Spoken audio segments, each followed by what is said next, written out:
You're tuned in to Sinister Shadows, where forgotten broadcasts resurface, strange signals bleed through the static, and the stories don't always stay fiction. If you found this channel, it's not by accident. Something brought you here.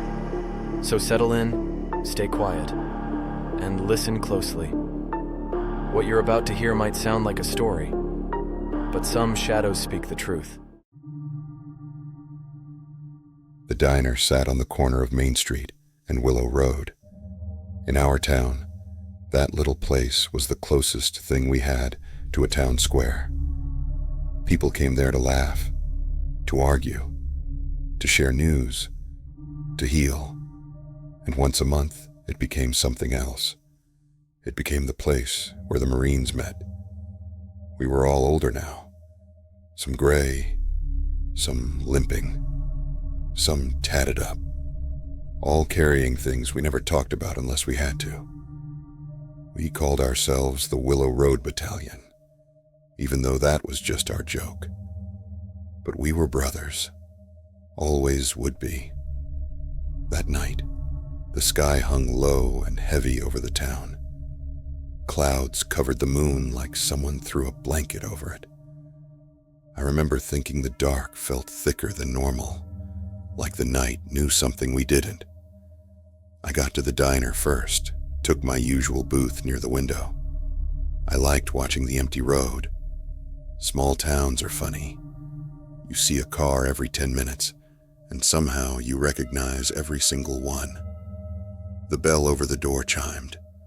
That little metal ring always took me back to the sound of brass hitting the ground, but then I'd shake it off.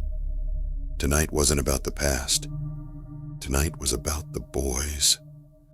"Evenin', Cole," said Martha, the waitress who basically raised half the town. She set down a mug of coffee without me asking.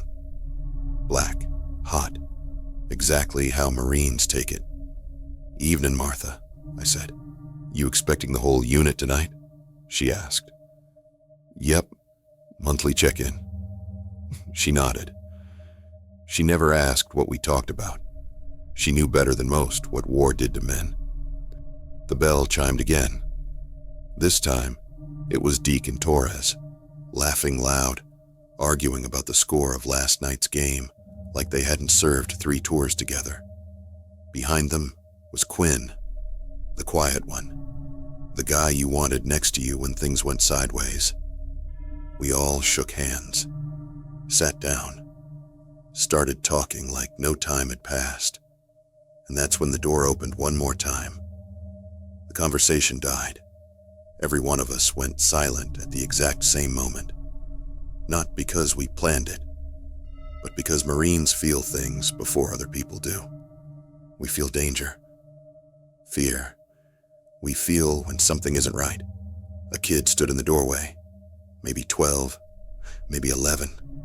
Small, skinny, hands shaking. He wore a hoodie 2 sizes too big.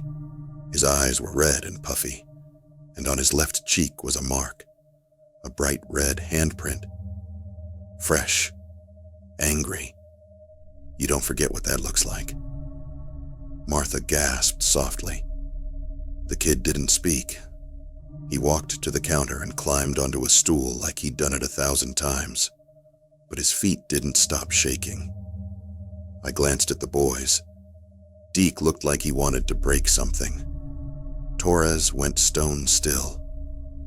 Quinn was already analyzing every exit in the diner. I stood up and walked over to the boy. Slow, calm. The same way I approached civilians overseas when things were bad. "You all right, buddy?" I asked.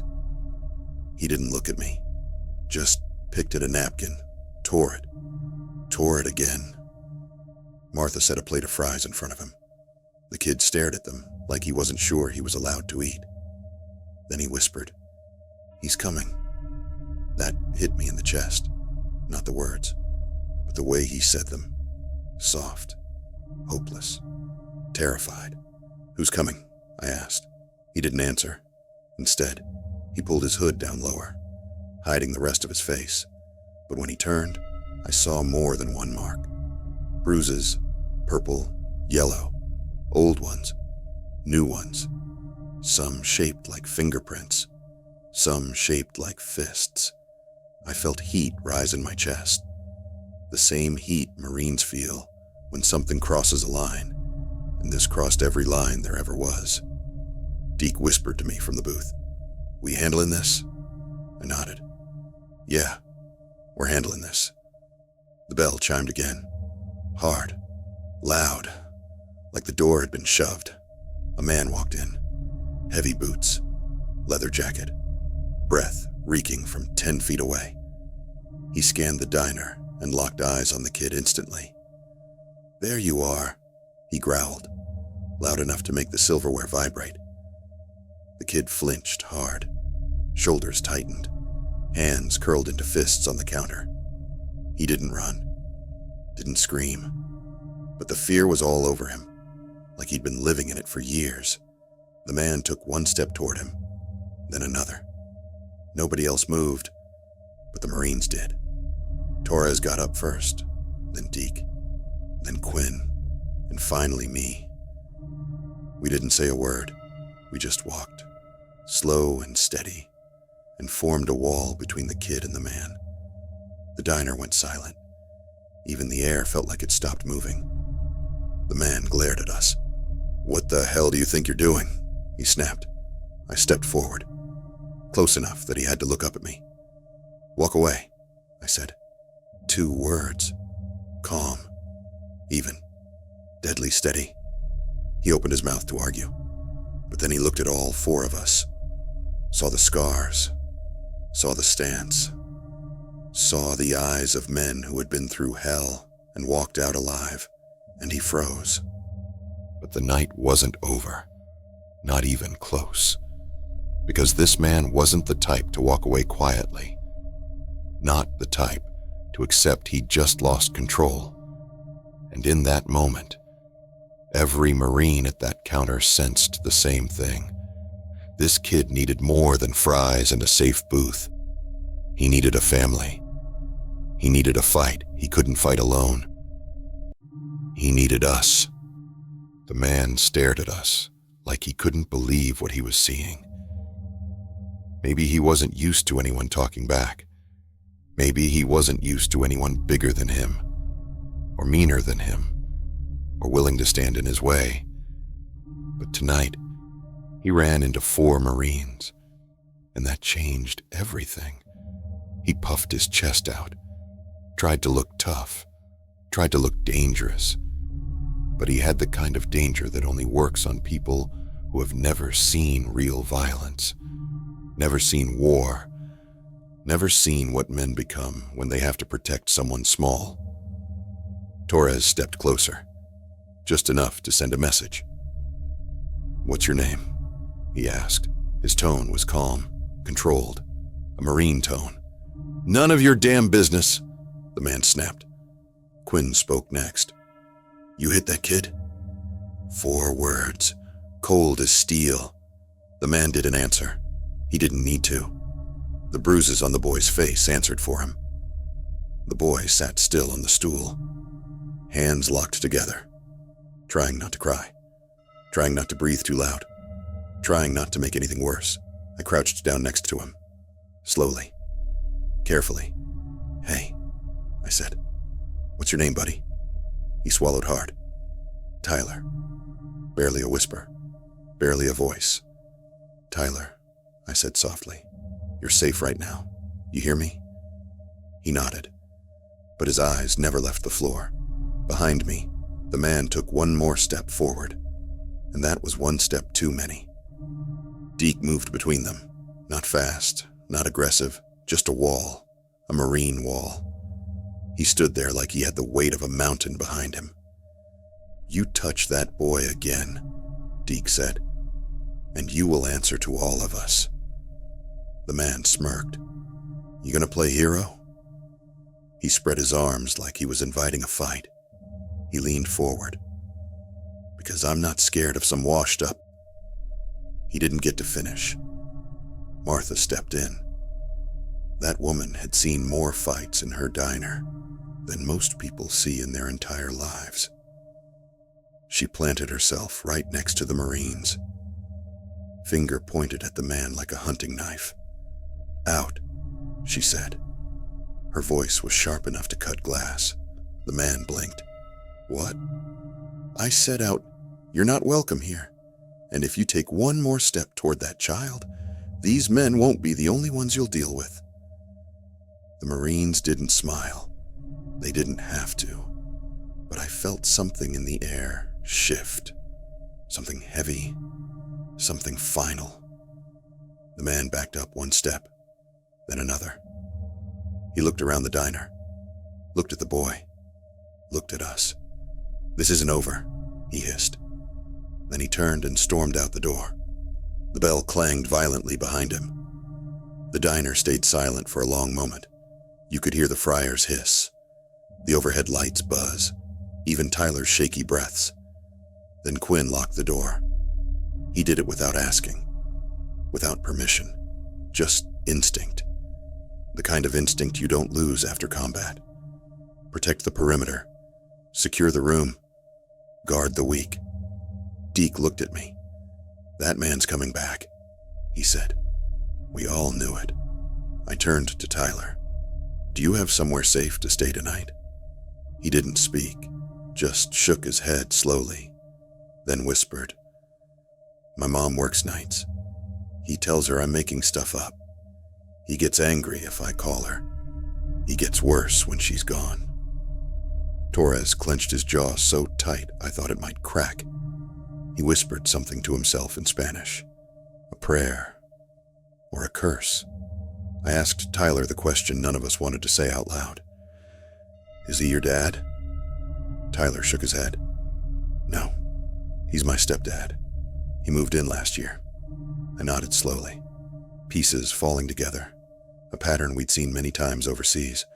Different places, same kind of man. I glanced at Quinn. "Call the sheriff," I asked. Quinn shook his head immediately. "No use. The sheriff knows him, gives him warnings, lets him slide. Small town favors."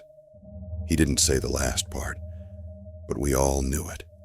Some men hide behind the badge of others. Some men slip through cracks because nobody wants to deal with the paperwork. Deke leaned down and looked Tyler in the eyes. "Listen to me, kid. We're not leaving you alone tonight. Not happening." Tyler blinked fast, like he wasn't sure he heard that right. Torres added, "We've taken care of each other for years. Protecting one more is nothing. You hear?" And then it happened. The first tear slid down Tyler's cheek. He wiped it fast, like he thought he'd be punished for it. That broke something inside all of us. Martha brought him a milkshake. Strawberry, whipped cream, cherry on top. "On the house, sweetheart," she said.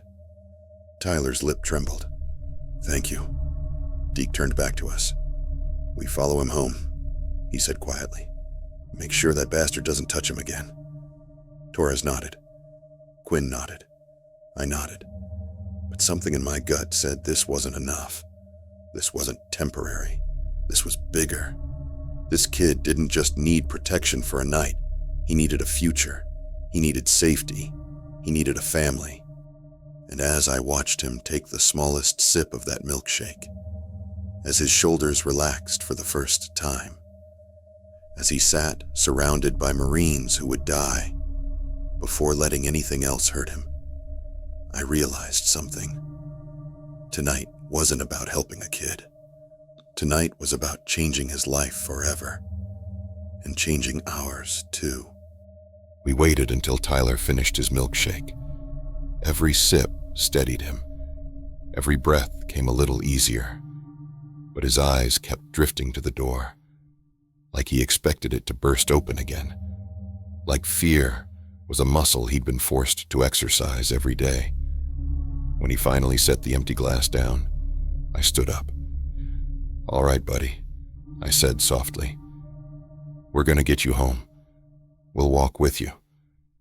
Tyler looked at me with confusion. No one ever walks with me. He says I need to be tough. He says boys don't need help. Deke crouched beside him. Real men look out for each other. Real men make sure the people around them are safe. That's who we are. And that's what we're doing tonight. Tyler nodded slowly, almost like he didn't want to believe it, almost like he was scared this kindness wasn't real. But we weren't going anywhere.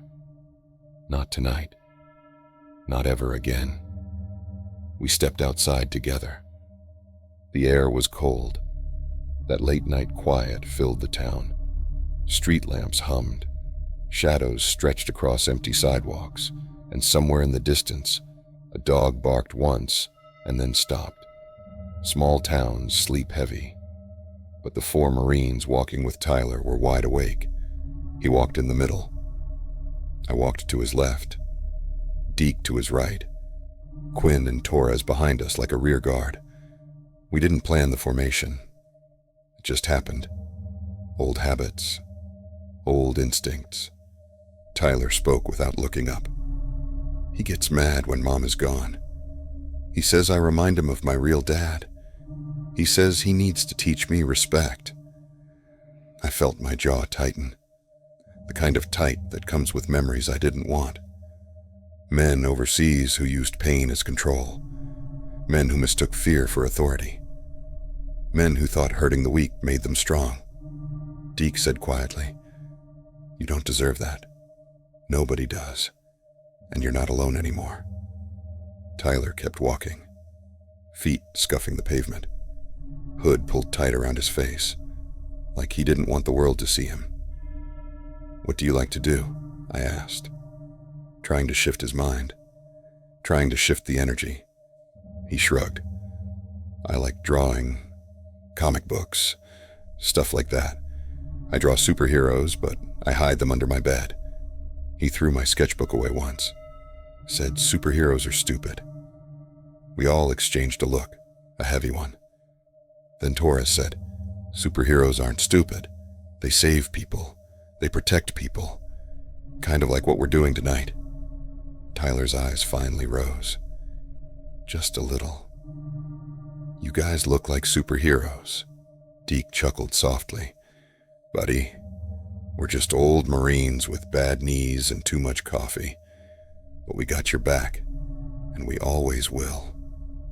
Tyler stared at him, like the words didn't fit in his world, like nobody had ever stood up for him like this. We turned the corner onto Willow Ridge Drive. The houses were dark except for a porch light here and there. Most families in town were already asleep, dreaming of things that didn't involve walking home in fear. Tyler slowed down as the last house on the block came into view. A dim porch light flickered. A truck sat crooked in the driveway, and the TV glowed faintly in the window. "He's home," Tyler whispered, voice shaking, shoulders shrinking. The fear came back fast, hard, like a wave crashing over him. I knelt down so I was eye level with him. "Tyler, look at me." He did, barely, eyes wet, breathing shallow. "You're not going inside alone," I said. "We're right here. We're staying right here. And if he tries anything, you won't face it by yourself. Not anymore." His lip quivered. He nodded. We approached the house, slow, steady, every Marine alert, every step deliberate. It felt like approaching a hostile checkpoint overseas. Same tension, same energy. The man stepped outside before we even made it to the porch, beer in his hand, face red, jaw clenched. He looked at Tyler, then at us, then back at Tyler. "So these are your new babysitters?" he growled. I stepped forward. "No, we're his protection, for tonight, and for as long as he needs." He laughed, a laugh full of fake confidence and real insecurity. "You can't tell me how to raise my kid." Quinn stepped beside me. "Let's get something clear. He's not your kid. You don't get to use that word, not after what you did to him." The man glared at Quinn, then at Deke, then back at me. He pointed his beer bottle at Tyler. "Get inside," he barked, loud enough to echo through the yard. Tyler froze, didn't move, didn't breathe. The man took one step toward him, then another, right up until he reached the line where the porch light hit the grass, and that's where the Marines stood waiting. He stopped when he saw us blocking Tyler. Our stance didn't change. Our faces didn't change. Our breathing didn't change. We didn't need weapons. We didn't need threats. We didn't need to raise our voices. The man realized something in that moment. Something important. Something final. He wasn't the biggest force in Tyler's life anymore. Not tonight. Not ever again. Tyler whispered behind us, "Please don't leave me." I didn't turn around. I didn't need to. "Buddy," I said, "we're not going anywhere. And tomorrow, we start fixing this for good." The man's eyes narrowed, and I knew the next part of the battle was coming. Courts, custody, truth, evidence, all the things small towns tried to sweep under the rug. But this time, the rug wasn't big enough, because 4 Marines had just taken a stand, and Marines don't back down. The man stood on the porch like he owned the night, chest out, shoulders tense, breath thick with anger and beer. He pointed at us with that same cheap bottle. "Get off my property, all of you." Deke didn't move. Torres didn't blink. Quinn didn't even shift his stance, and I stepped closer, not aggressive, not heated, just steady, controlled. "We aren't leaving this boy alone with you," I said, my voice low, firm. "Not tonight, not ever, not until he's safe." The man laughed, but it wasn't a real laugh. It was the laugh of someone who felt cornered, trapped, exposed. "You think you can just show up and act like heroes?" he snapped. "You don't know a damn thing about my family." Torres stepped forward, hands in his pockets, voice calm, dangerous in the quiet kind of way. "We know enough. We saw the bruises. We saw the handprint. We saw the fear. That tells us everything we need to know." The man's jaw twitched. He looked at Tyler, then looked at us, back and forth like he was waiting for someone to tell him he still had control. But he didn't. Not anymore. I lowered my voice. "Let the boy talk. Let him tell us what happened." The man glared. "You don't get to question him. I'm his father." Quinn cut him off. "No. You're the man who married his mother. That's it. That title doesn't give you permission to hurt him. Ever." The porch light flickered. The only sound was the buzz of the power line above us. Even the town felt like it was listening. Tyler stood behind us, half hidden, hood tightening around his face, hands tucked into his sleeves like he was trying to hold himself together. I turned and kneeled down again. "Tyler, you can tell us what happened. You don't have to be scared." His eyes trembled. His voice was barely there. He got mad. I spilled cereal in the kitchen. I said sorry. He started yelling. He grabbed me. He hit me with his ring on. He said if I told anyone, He stopped. Words stuck in his throat. Fear choking them out. Deke put a hand on his shoulder. "Gentle. Careful. We've got you." Then the man exploded. "That's enough. Tyler, shut your mouth and get inside. Now." He took a step toward the boy. Fast, stupid, aggressive. And that was the wrong move. The worst move, because all 4 Marines took a step forward at the same time. Perfect sync. Boots hitting the ground like a drumbeat. Not loud, not rushed, but absolute. A line he would not cross. The man froze mid-step, His hands balled into fists. His eyes darted between us and the boy, his breathing heavy, shaky, the bravado fading, the fear settling in, the truth registering. He wasn't dealing with random men. He was dealing with Marines. Deke leaned in slightly. You take one more step toward him. Just one, and you won't like what happens next. The man straightened, trying to regain whatever power he thought he had. You can't touch me. You know that. I'll call the sheriff. I'll tell him you're threatening me. Quinn shrugged. Call him. We'll have a nice chat about what we saw on the boy's face. I added, and we'll talk to your neighbors, and your co-workers, and your boss. You think we don't know how to build a case? We'll build one big enough to bury you. The man swallowed hard. For the first time, there was a crack in his voice. You're overstepping. You're all just a bunch of washed-up soldiers. Marines, Torres corrected quietly. Remember that. Something about that correction hit him harder than any punch. He looked around, realized no one was backing him up. No one was scared. Not anymore. Not when we were standing right there.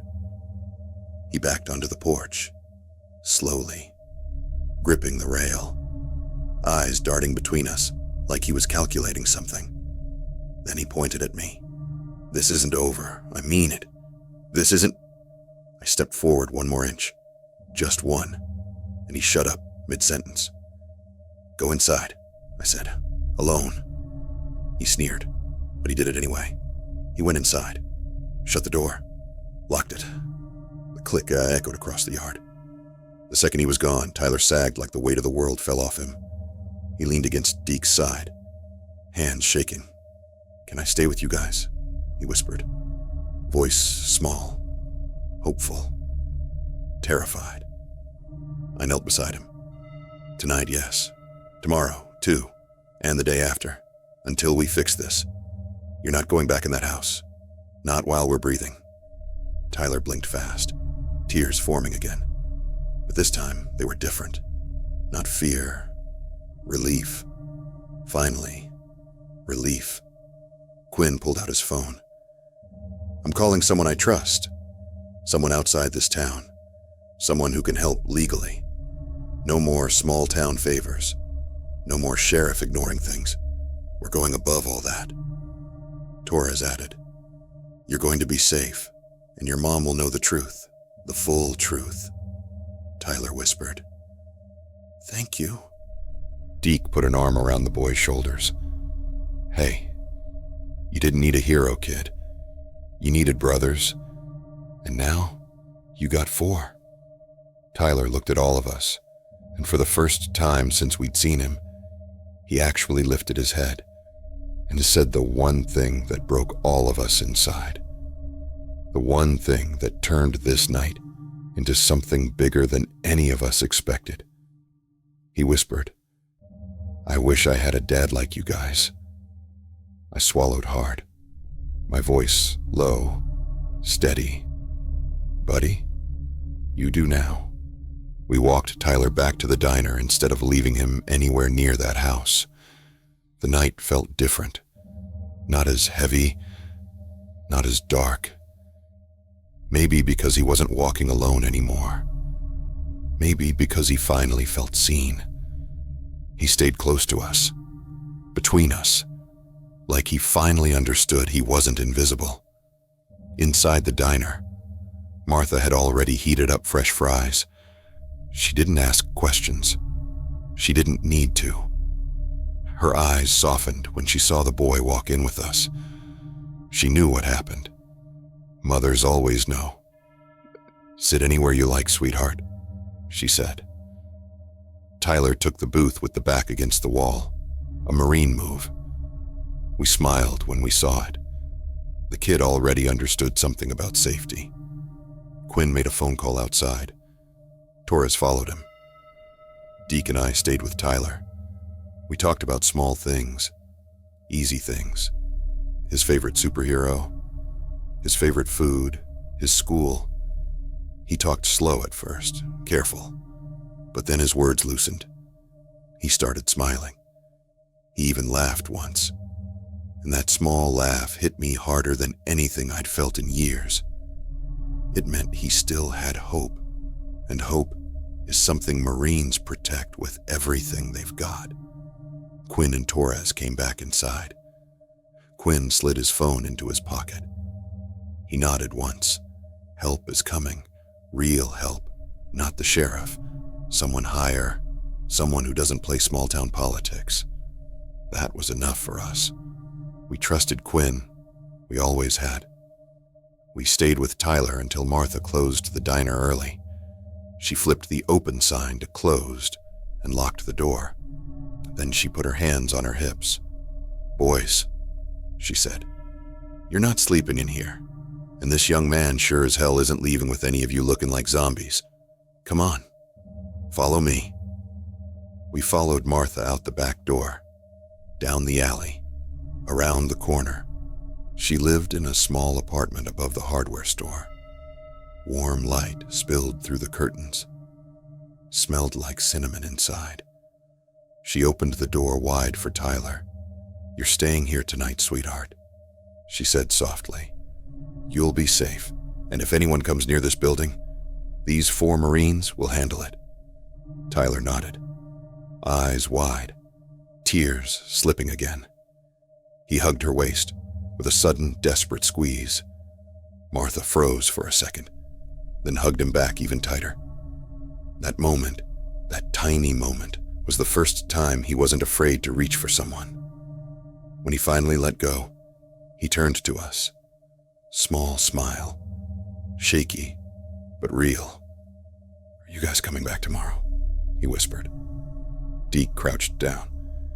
"Tomorrow, the next day, every day you need us. You're stuck with us now, kid." Tyler nodded slowly, then walked inside Martha's apartment. She closed the door gently, left the porch light on. We stood in the alley for a long minute. None of us spoke. Then Quinn exhaled. "Tomorrow we talk to his mom," he said. "She deserves to know what's happening, and we'll help her get him out legally." Torres added, "I'll reach out to my friend in the city. He works child services, the honest kind.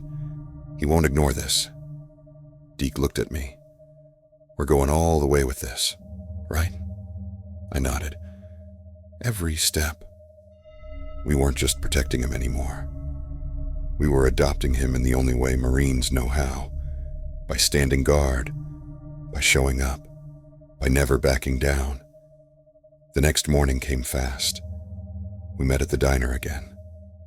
Martha had breakfast ready before we stepped through the door. Tyler sat at the table eating pancakes. No fear in his eyes this time. No shaking hands. Just a kid who slept somewhere safe. When he saw us, he waved shyly, and something inside my chest warmed. Like this was the way things were meant to be. His mom arrived an hour later. A nurse, still wearing scrubs, eyes tired, hair messy. The kind of tired that comes from working 2 jobs just to keep the lights on. She rushed to Tyler and hugged him tight. He hugged her back harder. Then she looked at us, and her face changed. She saw the bruises, the marks, the fear, and then the truth hit her like a punch. She put a hand over her mouth. She started crying right there in the diner. Her voice cracked. "Why didn't you tell me? Why didn't you come to me?" Tyler clung to her. "I was scared, Mom. He said you wouldn't believe me. He said you'd get hurt." Her heart broke in front of us, and we let her feel it. But when she looked at us again, something changed in her eyes. Anger, strength, resolve. "What do I need to do?" she asked. Firm. Ready. Quinn laid out the plan. Torres explained the paperwork. Deke promised we'd testify. I told her she wasn't alone, and she believed us. She believed every word. 2 weeks later, Tyler's stepdad was gone, facing charges, no bail, no way out. Tyler and his mom moved into a small rental house across town. Still small, still simple, but safe. So safe. We visited every day, helped with yard work, helped with homework, watched movies with him, taught him how to throw a football, bought him a new sketchbook, filled his room with superhero posters. He never hid them again. One afternoon, he handed us a drawing, all 5 of us standing together, shoulders wide, faces serious, and in the middle, Tyler wearing a cape. He wrote one sentence under it. Not all heroes wear capes, but mine do. We stood there like idiots, eyes burning, pretending not to wipe them. Tyler looked up at us, voice small but certain. "Thank you for saving me." I put a hand on his shoulder. "Buddy, we didn't save you. We just reminded you that you deserved to be saved. And we'll be here as long as you want us, because Marines don't quit on family. And you're family now." He smiled, a real smile, bright, proud. And in that small rental house, in a small quiet town, a boy finally had what he should have always had: safety, love, a future, and 4 Marines who would stand beside him for the rest of his life.